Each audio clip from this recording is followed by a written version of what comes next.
Hey guys, so this is the next video. This is my next victim. It's a Massey Ferguson lawn tractor made by Simplicity. This one is a 38-inch cut deck, hydrostatic transmission. This one has an 18 horsepower Briggs Intech in it. It's an overhead valve engine, which is good, modernized. It's got a relatively metal carburetor.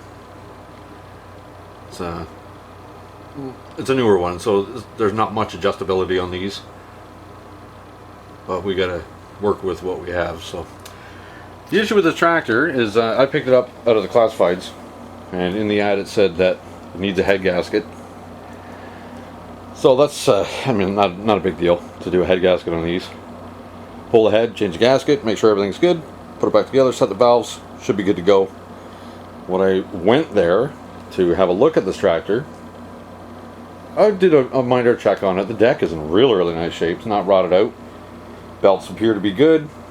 Doesn't look like it's had a lot of use. There's some cosmetic things on it here and there that are not quite perfect. Got some paint worn off. Good bonus is the seat is in one piece, intact, no cracks. It will need a battery, didn't come with one. Everything else seems to be there and functioning. So anyways, I went to check, have a look at the motor. So I spin it over by hand, make sure it's not locked up, which it is not turning the way it should, but it isn't locked up. I wanted to check the oil to see if it looked like silver metallic paint, because that's an indicator that the bottom end or something has gone out of it, the rod or crank or something isn't right with it. So I pulled the dipstick and had a look. The full mark is here. The dipstick is filled to here. There's that much liquid in it. So I set that to the side and I turned the motor over, and I don't know if the mic is going to pick this up, but have a listen.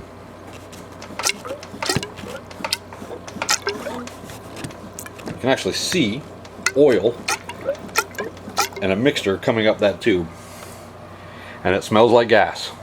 So what's happened is somebody didn't shut the fuel shutoff valve off when it was sitting, and the entire contents of the tank or whatever was in there, gravity overcame the needle and seat in the carburetor, and the level of fuel went up, went in down through the intake tube and filled that engine full of gas right on top of the piston, and gasoline will leak right by piston rings internally down and fill the crankcase up. So what we've got is an engine full of gas and oil mix.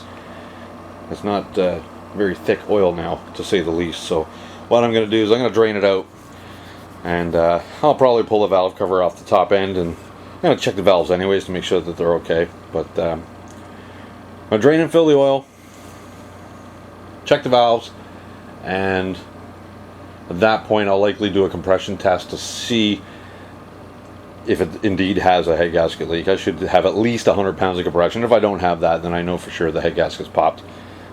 It's actually relatively common that I've seen on these overhead valve Briggs. There's the head bolts make a circle around the piston. On this side where the push rods go down into the motor, there's a large opening in there, and they can't put a head bolt close. So it's the largest distance of gasket that doesn't have a bolt in it, and sometimes it'll blow underneath between the top of the piston, it'll blow out the side, and it'll actually leak compression down into the rest of the crankcase of the engine. But anyways, what we're going to do is I'm going to get this hood off of here. It's 4 bolts. The lights are already non-functioning. Things have been mangled and cut. So I'm going to get the hood off of here and get that out of the way. There's a bolt here and a bolt here. 2 on the other side the same. The hood and this entire muffler cover and everything should come off, giving me a little better access underneath the valve cover, and we'll go from there. Maybe if I get that off first, I might push it back out into the driveway and get some degreaser and clean it up. I haven't gone too far with it. I did want to do just a minor check earlier yesterday, so I took the plug out, and as I got the plug out of the cylinder head, gasoline started pouring out of the spark plug hole, and it was pouring down and got all inside here. So everything is full of gas in there. So we'll see what happens. Let's get that apart. I'll get set up here, get some tools going, get you in a stand, and we'll get working on this, see what we can find. Okay, it's been a couple of days since I've shot the first part of this video. I've just had time now to get onto this thing and start looking at what we're into. So first things first, we know its crankcase is full of fuel. So I'm going to drain a little bit out. We'll have a look, see what comes out first, and I think it might be interesting. I've got a drain pan here. I'm going to drain all the oil in there. There's a little piece of pipe that comes out of the motor on the bottom, and there's a drain on it, so it'll drain straight down. So just got to crack this little valve loose and see what comes out. I see some dripping.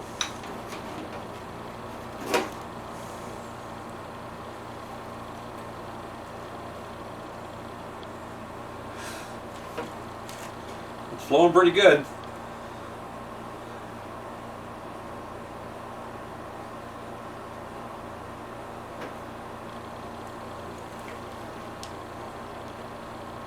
Well, this happened because the previous owner didn't shut the fuel shutoff valve off between uses, so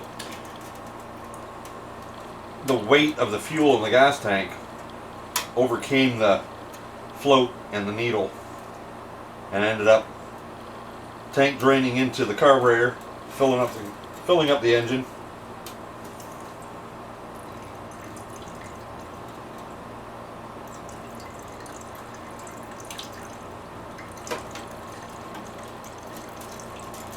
We got, what do we got in there? Almost like half a cup so far.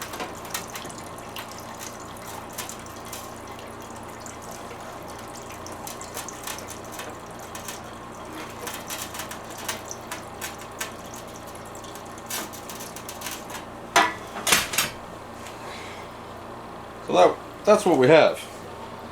We have oil colored gas still going into the pan there. It's filling up quite a bit, but it's just it's gas. There's no oil in that yet. It's just dark gas.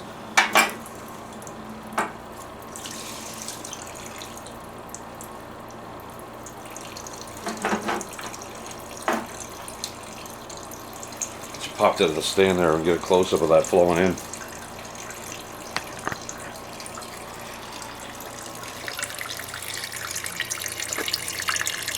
It doesn't look like oil to me. This is going to drain for a while. Be interesting to see how many or how full this pan gets once the oil starts coming out and the crankcase is empty. Okay, we don't need to watch this drain. I'm going to cut the camera off here, and once it's empty, once the crankcase is empty, then I'll get you back on there. Okay. We'll come back in a sec. Okay, so I got the crankcase drained out, and I took the oil filter off. It does have a spin-on oil filter on this one. And the crankcase capacity with the oil filter should be about 1.25 liters. 1.4 maybe. It's not a lot. But you can see what we've drained out. We've got about 2.5, almost 3 liters in this 4-liter jug. That was a lot of gas in there. So I did crank the engine over. It seems to have seems to be okay for compression with the plug in it. I tried to do a compression test, but I got too much compression, and it won't. The engine won't turn over the hump. It'll start to crank, and it just comes to a stop, and then you got to cycle the key a few times, and then it'll cycle again. Battery should be good. It's a great big giant battery I got actually boosting this thing. It's a huge battery, group 27, but the booster cables are a little iffy. So what I'm going to do at this point is I'm going to pull the valve cover off, pull the front off. I'm going to check the valves, make sure that they're set properly. You can't do a compression test if the valves are adjusted incorrectly. It'll give you bad readings. It's just not going to work out for you.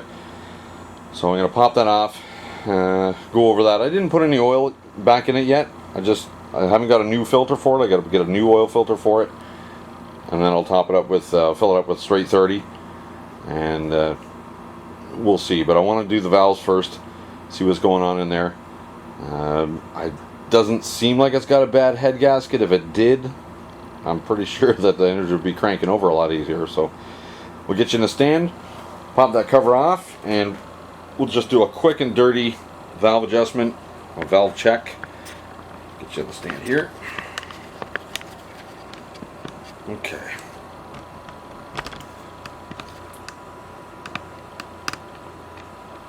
There was a lot of gas in that oil. Okay, quick pull. Let's have a look.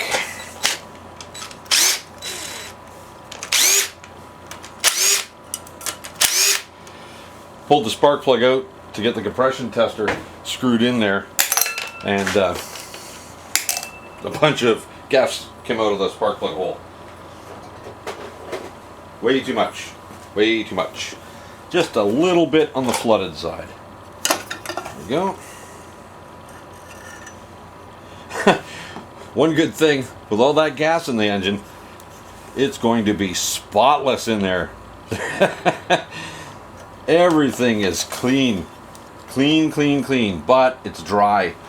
That's not good either. It's not good for us. Okay. This is our exhaust valve. This is the intake valve.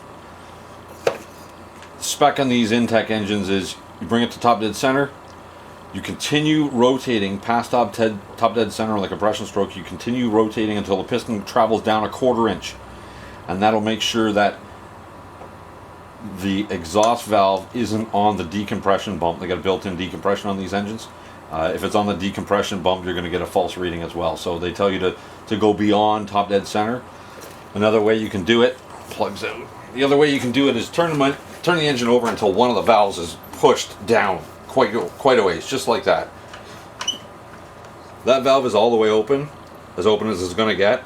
So at this point I'll set this valve. This should be at its loosest point, so I'll check it with a feeler blade, and then I'll rotate the engine again until this one's pushed all the way down, and then this one should be closed.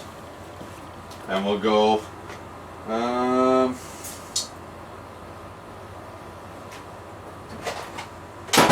the tools here.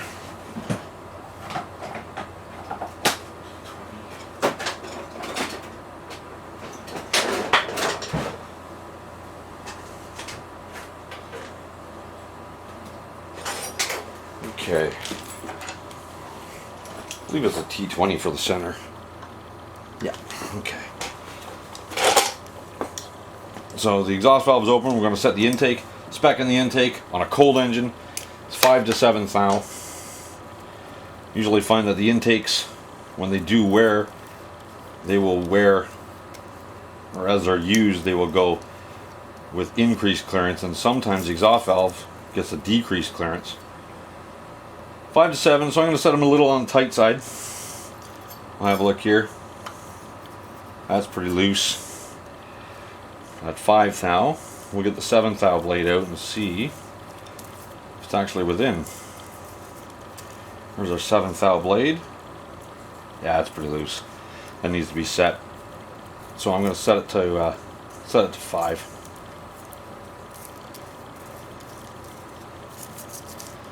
There's the 5 thou.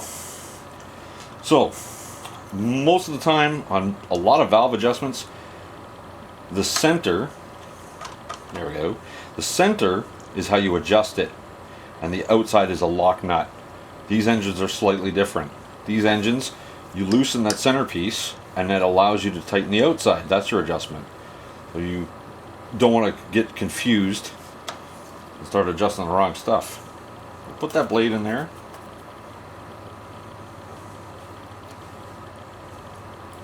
Just want to have just a little bit of drag. A little bit of drag. That's going to be okay. So we'll hold that adjuster as we tighten the lock. Don't have the torque spec off the top of my head, just use common sense. It's a little tiny screw. You don't need to crank the sucker. Tiny little bit of drag at 5 thou. Just a tiny little bit. Wonderful. Intake is set. We'll crank the motor over. We'll get the other valve pushed down. We'll get the intake one pushed down. Give us lots of clearance on the exhaust, as much as we need.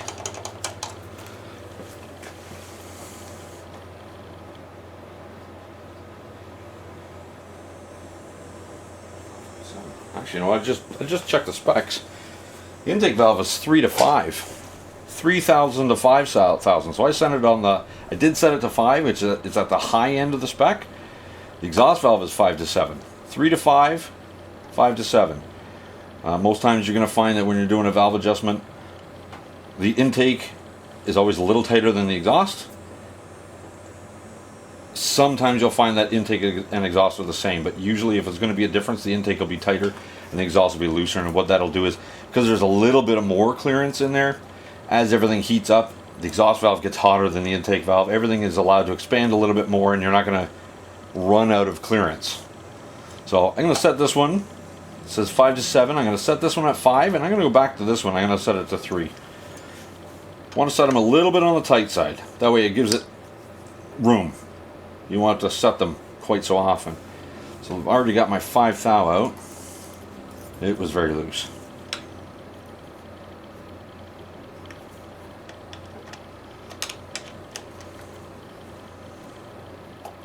That's a little bit too much drag.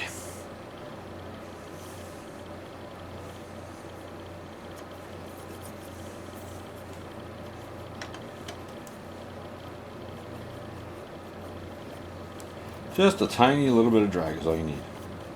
Okay, that's not bad there. So now I'll hold that adjuster.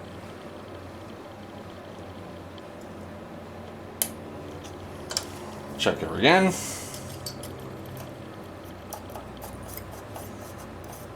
That's a little tight for my liking. We'll just back it off just a little bit.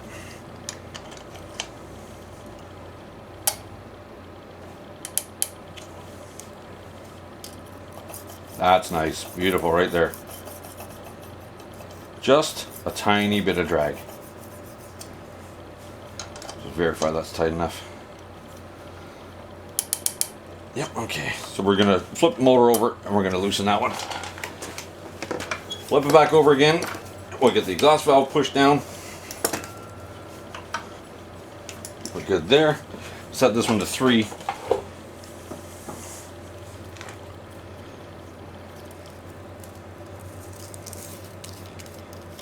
Thou.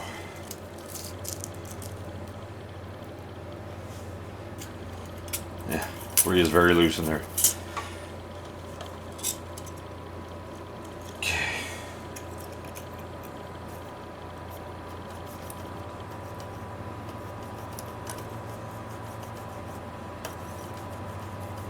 That feels okay.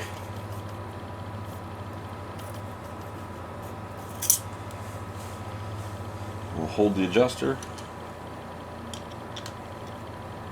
tighten the lock, just snug, a little loose. With the adjuster just snug, you can just bump this. You can't go too far, you can just bump it because the lock is already locked. No, that's not enough.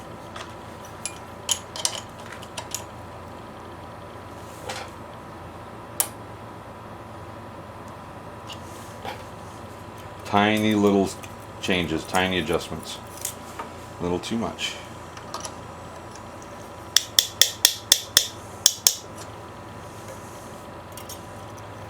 Doesn't take much. There, that's perfect. A little tiny movement as I was tapping the wrench was enough to set that. So hold that, make sure it's tight enough. Yep. Check again. Feels good to me. Perfect. Okay, so we know the valves were out of adjustment. The old style engines, this is common now. Overhead valve engines has been common for a while. The old L-head engines, it wasn't normal maintenance to have to set your valves. I mean, once you had, you know, thousands of hours on them, then yes, things wear over time. But these overhead valve engines are, you're supposed to have them adjusted quite regularly. And it all depends on what engine and what application, but these overhead valves, that's part of the maintenance. You change the oil, you got to set the valves and clean the air filter, and there's a lot of people that are not aware. A lot of people buy a lawnmower or buy a yard tractor and they never read the manual. They have no idea.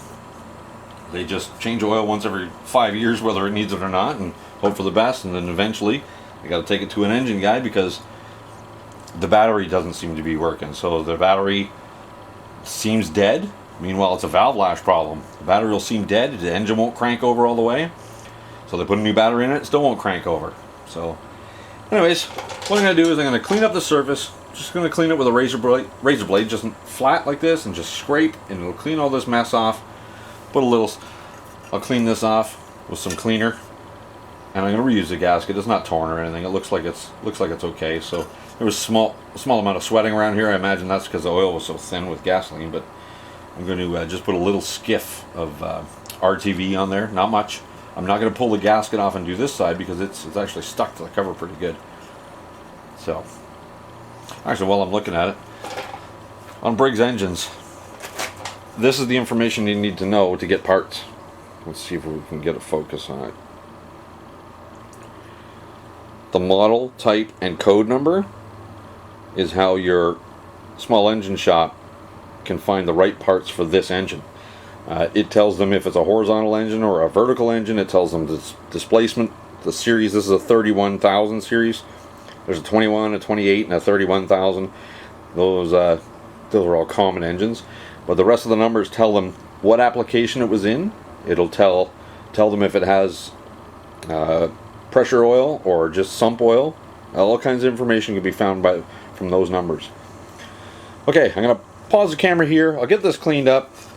I'll get the surfaces together, and I'll do a quick little reinstall of this, and we'll carry on and see what we can do. Maybe we'll do a compression test right after this. Hang tight. Okay, so I got that area cleaned up. Any little bit of debris that was there, just use the razor blade, slight angle, nice and flat, and just scraped it down. It's nice and clean.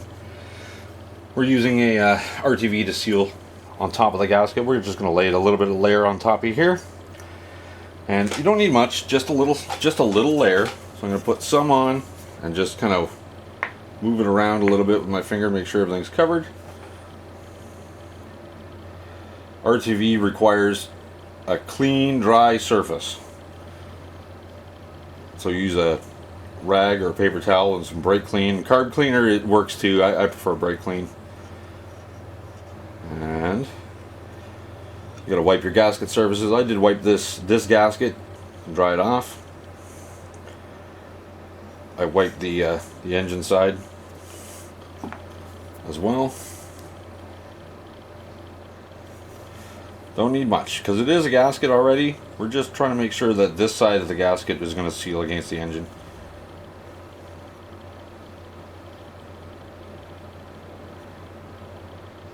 Nice small little even coat.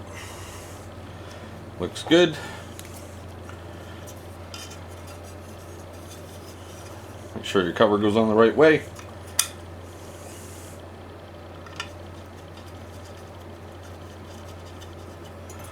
Just going to snug these up in a crisscross pattern just to make sure the cover goes on nice and flat. Get them started.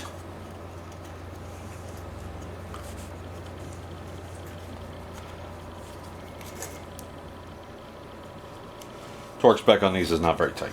It doesn't have to be tight. Just use common sense with any fastener. Every nut and bolt has a torque spec, but in most cases there is a tight enough spec. Just going to get a little ratchet, do that by hand.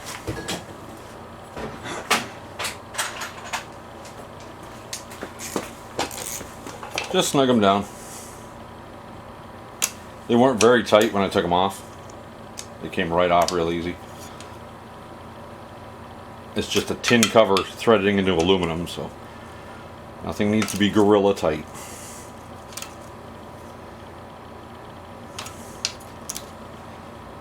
I'd say that's probably in the 5 to 7 foot-pound range. It's not a lot. Alright, So I guess my next step is I got to run down to the parts store. I got to get myself an oil filter. I'll fill it up with straight 30. Let's see what, actually, you know what I'll do? Right now, for the amount that we're going to be spinning it over, I'm going to throw the compression tester in there right now. We're not going to run the engine, we're not starting it. We're just going to crank it over and see if I can get a compression reading on it.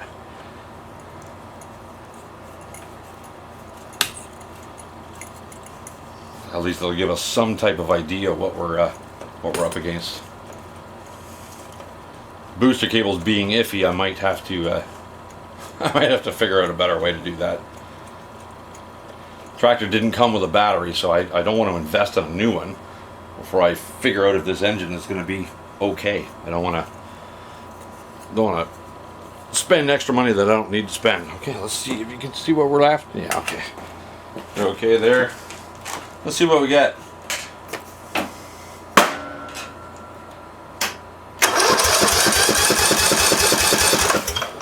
I think we're leaking out of the compression tester. I hope we are, because those readings didn't look good.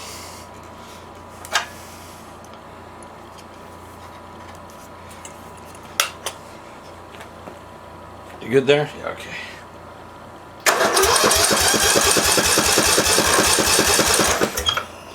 Well, about 100 pounds. About 100 pounds, and I think there's a little valve on the bottom of this compression tester. I think that little Schrader valve is not working. Otherwise, we would see the pressure continuing to build on the gauge. It would just go up in increments. It wouldn't be flopping all over the place. Let me have a look at that tester and we'll see what I'm into here. So I get looking at the compression tester here. This little spot on the hose wasn't quite obvious like this until after I looked into it, but yeah, so I'm going to put a little bit of compressed air in there. You'll see that the gauge works. As soon as I let it go, all the pressure leaks out through the hose, so it's not going to give us a good reading. What it will give us, without holding that pressure, it'll give us a dynamic compression, which is not what we need to know. Dynamic compression takes into account valve overlap and cam duration and a bunch of other stuff that we really have no interest in that right now. We just need to know what our static compression is. We need to, over 100 pounds, 95, 100 pounds, that's about your yellow, that's about your minimum that you want to see. So, I gotta go to the store, buy a new compression tester. Then we can continue. Okay, so what I've done is went to the store, got an oil filter, got myself a new compression tester. That'll give us a little more accurate results. I filled it up with about 44 ounces of straight 30 in there, and that should do exactly what we need it to do. So what we're doing now is see if it's got a bad head gasket. I don't want to start taking stuff apart. It's just easier to put a compression tester on it first, and if I have to take the head apart, then I will. It's no big deal. I can just reset the valves. That's a couple-minute job. But I want to see if it's blown, if the gasket's blown between the top of the piston to the oil galley, or the passageway where the two push rods go up and down inside here, because that's a direct vent into the crankcase. When I pulled the spark plug out of here originally, a bunch of gas came out, so I got that all cleared out. I let it spin freely using the starter as fast as it would with no compression, and it blew all kinds of stuff all over the garage floor. But that's here and there. I'm going to give her a crank and see what happens. I think the battery setup that I have is not optimum. I think the booster cables are a little tired and they're not getting the right amount of current, so it still takes a little bit for the starter to get up over the compression, but we'll see what we can do here. Let me zoom in a little. So what we're looking to see, it's about 100 psi. This little gauge here, actually, it's got red down here, which is no good, and green, which is good. And there's a little overlap here, so 90 to 100. What you want to do is you want to open up your throttle, not on choke. You want to open the throttle so the engine can breathe as easy as it can.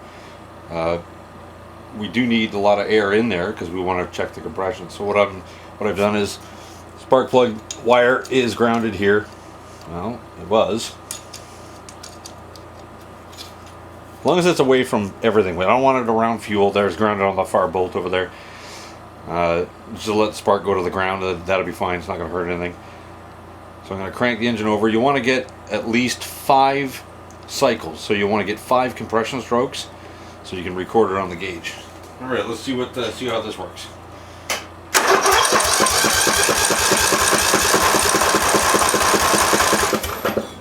So we got at least 5 there. And looks like, oh, hit the button here and released it. What do we got? Oh, 120 pounds. I'm going to hazard a guess and say that head gasket is just fine. I was going to do the compression test without oil in it, but being that it was gasoline in there and everything was super dry, the rockers and everything were dry. I thought to myself, I'll just put the oil in there. If the engine's junk, I'm out a liter and a little bit of oil, so I'd rather be cautious on that. So pop this compression tester to the side.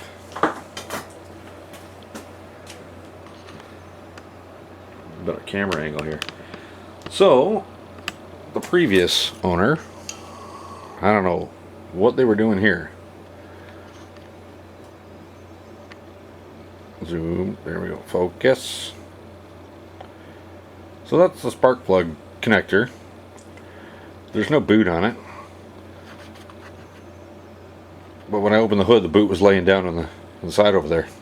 So I'm going to uncrimp this, slide the boot on there, get the wire stuck out a little bit, and I'm going to repair this and see if I can do a little better job than that. So let's grab some tools here.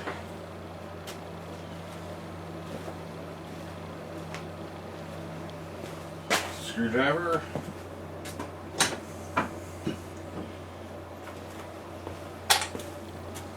Where did the boot go? I gotta find the boot. Oh, got it. Okay.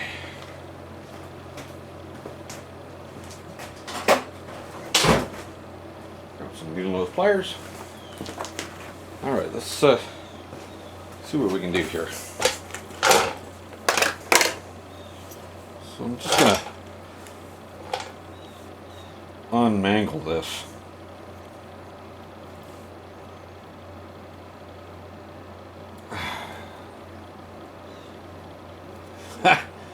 The wire isn't even in there properly. The wire is supposed to extrude out the end of the extend out the end of the insulation, get folded back on itself, and then get crimped underneath here. But the end of the wire is right there. It's not even installed properly.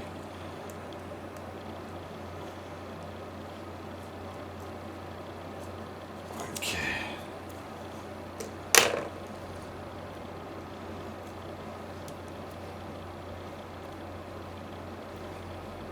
Oh, there was a few strands in there. Solid core wire. If we still had antenna type televisions around here, the neighbors would not be happy running this thing. You can get the squiggly wavy lines all over the television when they're trying to watch MacGyver. Look at that. A MacGyver Swiss Army knife.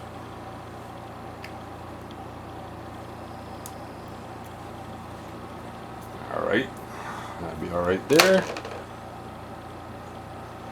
The boot pressed down over there. Suppose I could have done that before I got the wire out.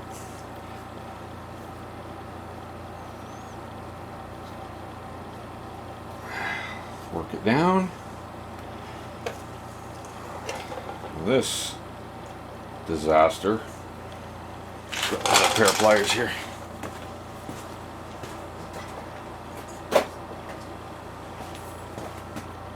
Can you guys see? Zoom me out a little bit, make sure. Okay. So I'm just going to do my best to straighten this little piece out.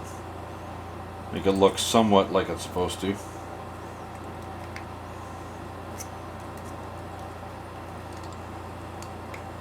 Supposed to be a little curve in it. Not quite the mangled twist that's there. That'll do. Trim some of that a little bit, just a little shorter.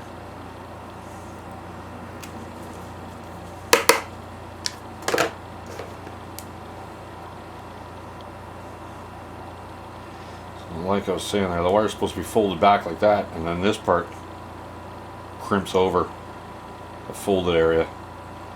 Matter of fact, TV booster cables are made like that too, and I think that the issue is mine got hot and they melted.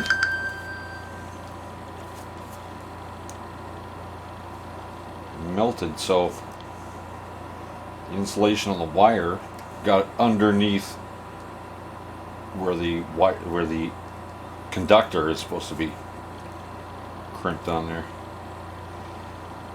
Squeeze.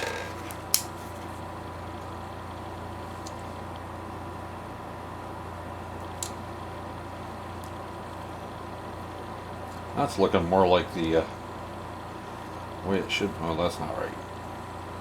It's getting there though. It's getting there. A little more of a crimp on that. Fold it into the silicone.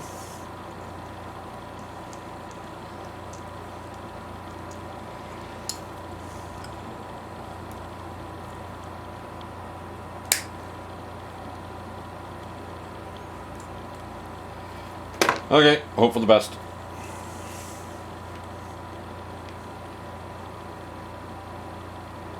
That should be just about right. If you can see in there.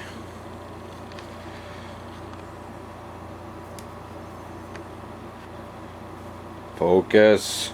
There we go. So it's tucked in far enough that the insulator of the spark plug will go up inside there, and we'll be able to keep the spark where we need it.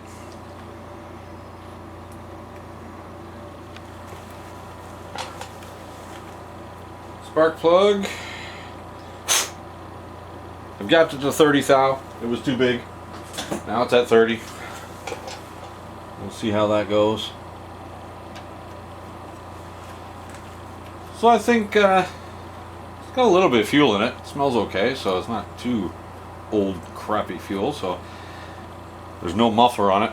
This is just a straight pipe coming out, so when this fires, if it fires, it's going to be loud. But if I can hear it fire and run, I know that it's worth going forward on it. Snug that down a little.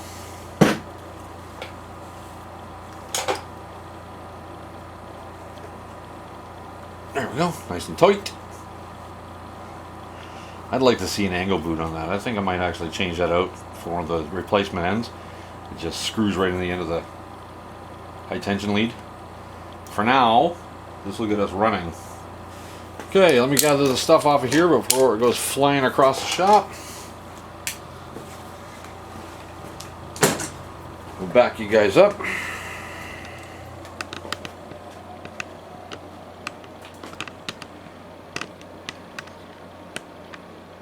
Let's see what we can do.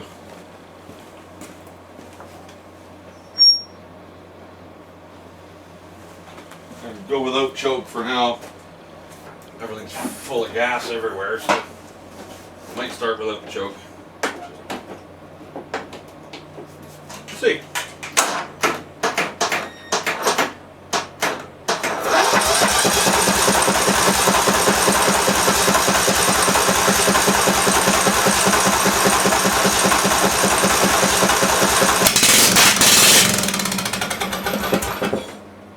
That was loud, but it fired.